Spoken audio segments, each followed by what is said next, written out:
अरे सबसे बड़ा आप इस बात का भारत को क्रेडिट दीजिए, हमारी लीडरशिप को क्रेडिट दीजिए कि 25 मिनट के अंदर हमने जो अपने लिए एक पॉलिटिकल और military aim, politico military aim जो था हमारा, वो हमने अचीव कर लिया था।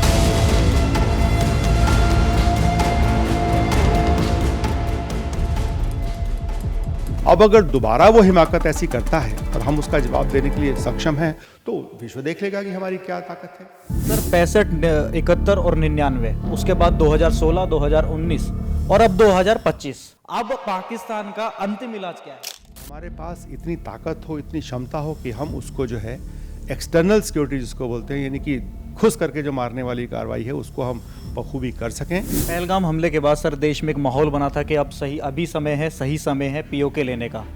तो पार्लियामेंट में रेजोल्यूशन भी पास है और सेना भी कह चुकी है कि जब सरकार आदेश कर ले, जब पार्लियामेंट आदेश दे, हम पीओके ले लेंगे। देखिए, टीवी के ऊपर पीओके लेने की पूरी प्लान तो बताई नहीं जा सकती। इस समय जो हमने पाकिस्तान पे हमला किया, उसका एक जो पॉलिटिको मिलिट्री एम था, मैं ये कहूँगा कि वो हम अचीव कर चुके हैं। अगर विपक्षी पार्टियां इस तरह के सवाल बनाती है या बयानबाजी करती हैं कि नरेंद्र ने सरेंडर कर दिया और ऑपरेशन सिंदूर को लेके बचते बचते लेकिन कहीं ना कहीं उसको भी फेल बता देते हैं। प्रजातंत्र के अंदर पहली बात तो सेना अपॉलिटिकल है। पॉलिटिकल फ्रंट पे क्या हो रहा है उससे हमें कोई लेना देना नहीं। अमेरिका हर बार बीच में आता है, तो इससे भी सेना के मोराल पे फर्क पड़ता है, क्योंकि इस बार भी हम जीतते हुए आगे बढ़ रहे थे और अपने टारगेट को अचीव कर रहे थे। आपकी भाषा में कहें तो कर चुके थे। अरे अगर हमारा पॉलिटिको मिलिट्री एम नहीं पूरा हुआ होता तो हम चाहे ट्रंप हो चाहे कोई भी हो, हम उसकी किसी की नहीं सुनेंगे, हम उसको लेके ही रहेंगे। किराना हिल्स को लेकर तरह तरह के सवाल आते हैं और सोशल मीडिया पर ट्रेंड करता है कि भारतीय सेना ने किराना हिल्स को टारगेट किया था, जिसकी वजह से अमेरिका को आने पड़ा, क्योंकि किराना हिल्स में न्यूक्लियर पावर। पूरी दुनिया में ऑपरेशन सिंदूर की जो धमक है वो पहुंच चुकी है और इस वक्त मेरे साथ बातचीत करने के लिए है लेफ्टिनेंट जनरल रामेश्वर रॉय जी। सर, इंडिया टीवी में आपका बहुत बहुत स्वागत है। Thank you. ऑपरेशन सिंदूर, जैसा कि सरकार की तरफ से संदेश दिया गया है कि ऑपरेशन सिंदूर जो है वो ख़त्म नहीं हुआ है, वो अब जारी रहेगा। और ये जो कन्फ्लिक्ट इंडिया और पाकिस्तान के बीच में चला था, उसके बाद एक संदेश दिया गया कि भारत अपने ही देश में रह के आतंकवादी जो ठिकाने हैं उनको नेस्तनाबूद कर सकता है। ये बहुत अच्छा संदेश दिया गया है और मैं ये कहूँगा बहुत मजबूत संदेश दिया गया है। मेरे ख्याल से हमारे इतिहास में जब से हम आज़ाद हुए हैं, इस तरह का संदेश टेररिज्म के ख़िलाफ़ तो कम से कम नहीं दिया गया था। और इससे जो है पाकिस्तान तो ज़रूरी बात है कि समझ ही गया होगा, विश्व को भी ये समझ में आ गया है कि अगर अब कोई उंगली देगा या टेररिज्म की इस तरह की हरकत करेगा तो उसका जवाब इस तरह से होगा कि जिसने हरकत की है उसको तो जवाब मिल ही रहा है, आसपास के देश भी मुस्तैद हो जाएं। क्योंकि आपने देखा इस बार भी कि 7 तारीख को 25 मिनट में हमने अपना जो पाकिस्तान को जवाब देना था दे दिया था, लेकिन वो जवाब का जो स्पिलओवर है वो 10 मई तक चला। और 10 मई को विश्व को इस बात की चिंता हो गई कि 2 न्यूक्लियर नेबर्स अगर इस तरह के लड़ाई के माहौल में आते हैं तो उसकी आग जो है बाकियों को भी सहनी पड़ेगी। और इसीलिए जो है सब देश कूद करके आ गए और जल्द से जल्द इसको रुकवा दिया। तो फिलहाल ये रोका गया है, इसको कहेंगे कि एक तरह से पॉज है। और आगे अगर कुछ ऐसी हिमायत करेगा तो पाकिस्तान को फिर उसका कड़ा जवाब मिलेगा। ये मैसेज बहुत लाउड एंड क्लियर दे दिया गया है इस बार। सर, सेना की तरफ से मैं पूछना चाहूँगा, क्या आपको ऐसा नहीं लगता कि जितने भी ऑपरेशंस हुए, चाहे एयर स्ट्राइक हो या फिर एक सर्जिकल स्ट्राइक हो, और अब जो ऑपरेशन सिंदूर के दौरान हुआ, ये हमारी सेना की जो शक्ति है, जो पराक्रम है, जो शौर्य है, वो कहीं ना कहीं दब के रह गया? क्योंकि हमने पिछली बार देखा था तो हमारे देश के विपक्षी पार्टियां थी, उन्होंने इस चीज़ को मुद्दा बनाया, जो एक ग्लोबलाइज नहीं हो पाया। लेकिन अब जब ऑपरेशन सिंदूर लॉन्च हुआ तो कहीं ना कहीं अमेरिका बीच में आके टर्म एंड कंडीशन बिगाड़ दिया, या ये कहें कि भारतीय सेना की जो ताकत है, पराक्रम है, वो विश्व ना फैल पाए। ये एक साजिश थी? नहीं, ये साजिश नहीं थी। आपको ये देखना चाहिए पॉजिटिवली, इस तरह से कि लड़ाई चाहे कितने भी समय तक चले, हर लड़ाई के पहले आपका एक कोई मिशन होता है, आपका एक लेट डाउन एम होता है कि हम इस एक्शन के बाद अचीव क्या करना चाहते हैं। हमारा सिर्फ एक ही मुद्दा था, एक ही एक्शन का एक जो एम था इस बार, ये पॉइंट था कि हम जो है पाकिस्तान को ये मैसेज दे दें कि अगर वो इस तरह से टेररिस्ट स्ट्राइक करता है तो उसको हम बहुत कड़ा जवाब देंगे। और वो जवाब हमारा 25 मिनट में, जो हमने उनको 1:05 से लेके रात को और 1:30 तक 25 मिनट के अंदर हमने उसको जवाब दे दिया था। हमारा जो मिलिट्री एम था या पॉलिटिकल एम था वो अचीव हो चुका था। उसके आगे हमने ये बोल भी दिया था सबको, विश्व को भी बोल दिया था, पाकिस्तान को भी बोल दिया था, इसके आगे अगर कोई भी हरकत करता है वो पाकिस्तान करेगा और वो जो है लड़ाई की जो एस्केलेटरी लेडर होती है उसके ऊपर फिर वो बढ़ना शुरू हो जाएगा। पाकिस्तान ने थोड़ी बहुत तो जवाब देना ही था ना, तो उसने वो जवाब दिया, लेकिन वो जवाब भी एक तरह से हाफ हार्टेड जवाब था। हमें अपना जो हमें अचीव करना था हमने अचीव कर लिया था, उसके बाद इस मुद्दे को बढ़ाने का कोई खास मतलब था ही नहीं। अगर आपको उदाहरण दूं मैं, तो अगर आप देखें तो इजराइल एक्शन हमास के खिलाफ 1 साल से ऊपर हो गया चल रहा है, लेकिन क्या आप कह सकते हैं कि इजराइल ने जो अपना मुद्दा अपना एम जो स्थापित किया था वो मिला? उसको नहीं मिला। अभी भी उसके जो होस्टेजेस हैं वो रिलीज़ नहीं हुए हैं।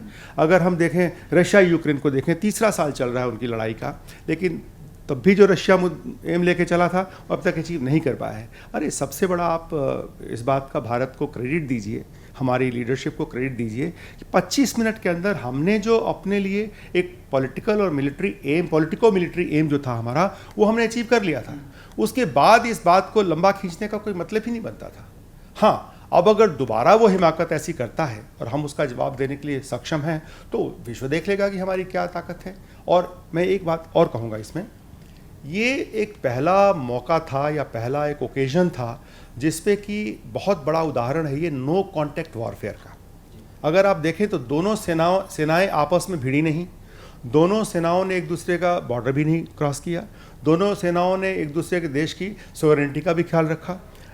उसके साथ साथ ही नो कॉन्टैक्ट वॉरफेयर में जो टेक्निकल क्षमता दिखाई भारत ने, वो मेरे ख्याल से तारीफ़ काबिल है। और उसके चलते मैं कहूँगा कि ये नो कॉन्टैक्ट वॉरफेयर का बहुत बड़ा उदाहरण था। हमने अपना एक बार एम अचीव कर लिया, उसके बाद इसको आगे बढ़ाने का कोई मतलब ही नहीं था, क्योंकि लड़ाई एक ऐसा मुद्दा है, एक ऐसा एक्शन है जिसमें कि आप ये नहीं कह सकते कि दूसरे को ही नुकसान होगा। नुकसान दोनों तरफ होते हैं, और जिन नुकसानों की भरपाई है, हर चीज़ की भरपाई हो सकती है, लेकिन जो लोग शहीद होते हैं, जो लाशें इस पे, जो बॉडी बैग्स जो आते हैं, उसकी भरपाई कोई नहीं कर पाता है। इसलिए सेंसलेसली इसको आगे बढ़ाने का कोई मतलब ही नहीं बनता है। सर 65, 71 और 99, उसके बाद 2016, 2019 और अब 2025, अब पाकिस्तान का अंतिम इलाज क्या है? क्योंकि पाकिस्तान एक ऐसा मुल्क है जहाँ की आर्मी, मैं कहूँ तो कार्टून सेना उनको कहना ठीक होगा, क्योंकि उनकी आर्मी वाले जो है प्लास्टिक का काम, ये सारी चीज़ें करती है। हमारी आर्मी बहुत प्रोफेशनल आर्मी है। तो अब पाकिस्तान का अंतिम इलाज क्या होगा? देखिए, अंतिम इलाज इस तरह के एग्जिस्टेंस में, इस तरह के पड़ोसी देशों में अंतिम इलाज कुछ होता नहीं है। ये शब्द ही सही नहीं है। अंतिम इलाज के बजाय अगर हम ये कहें कि हमें अपने खुद की अंदरूनी मजबूती, जिसको इंटरनल सिक्योरिटी मैकेनिज्म बोलते हैं, वो मजबूत रखें ताकि उस पर कोई उंगली ना दे सके। और साथ ही साथ अगर कोई उंगली दे तो हमारे पास इतनी ताकत हो, इतनी क्षमता हो कि हम उसको जो है एक्सटर्नल सिक्योरिटी जिसको बोलते हैं, यानी कि खुश करके जो मारने वाली कार्रवाई है, उसको हम बखूबी कर सकें। तो उसमें क्या होता है कि आपने दूसरे को नुकसान आप ज़्यादा पहुंचाएंगे, खुद को नुकसान कम होगा। और अगर इंटरनल सिक्योरिटी मैकेनिज्म आपका मजबूत है तो वो हिमाकत ही नहीं करेगा इस इंटरनल सिक्योरिटी मैकेनिज्म को उंगली देने का। ये ही एक इलाज है। बाकी किसी भी चीज़ का एक परमानेंट इलाज इसलिए नहीं है कि आपको मालूम है कि only thing permanent in the world is change. Change is the only permanent word in the world.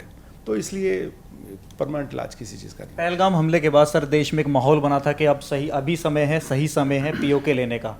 तो पार्लियामेंट में रेजोल्यूशन भी पास है और सेना भी कह चुकी है कि जब सरकार आदेश कर ले, जब पार्लियामेंट आदेश दे, हम पीओके ले लेंगे। देखिए, टीवी के ऊपर पीओके लेने की पूरी प्लान तो बताई नहीं जा सकती, ना ही ऐसा संभव है।